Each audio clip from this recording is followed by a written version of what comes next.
Start.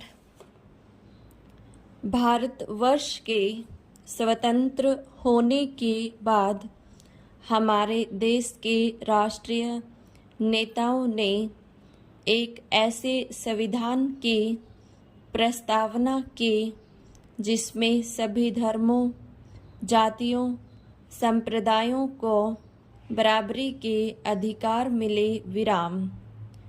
कई वर्षों के कठोर परिश्रम के बाद भारत के संविधान का दस्तावेज तैयार हुआ, जिसका हर्ष ध्वनि, करतल ध्वनि और हर्षोल्लास के साथ सभी नेताओं और दलों ने स्वागत किया। विराम।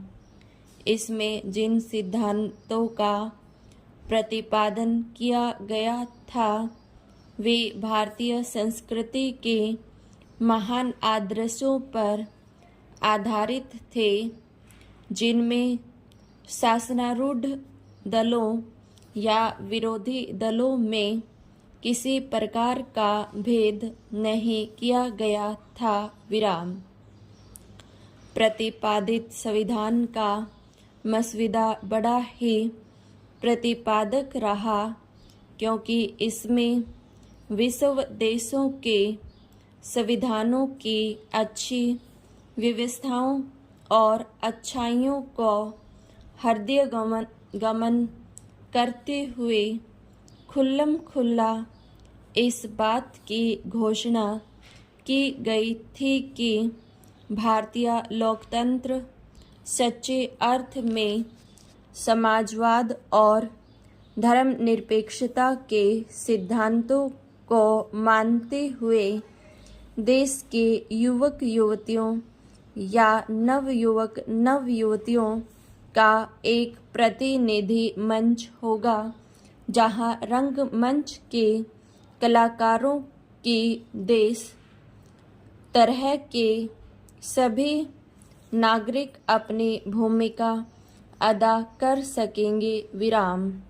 देश की बढ़ती हुई आवश्यकताओं को देखते हुए संविधान अकर्मण्य न हो, इसके लिए संविधान में संशोधन करने की व्यवस्था की गई। विराम।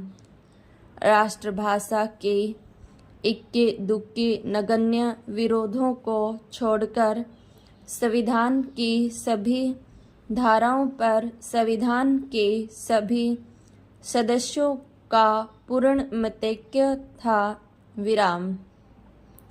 यह महज इत्तेफाक नहीं था, बल्कि सोच समझकर तैयार किया गया दस्तावेज था, जिसमें युवक युवतियां के लिए देश के शासन कार्य में भाग लेने के लिए प्रतिनिधि मंच के रूप में व्यवस्था की गई। विराम।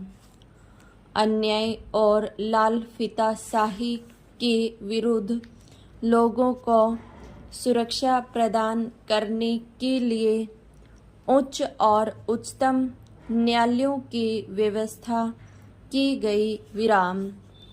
भारत का संविधान 26 जनवरी 1950 को लागू हुआ, जिसके अनुसार भारत में लोकतंत्र की स्थापना हुई। विराम।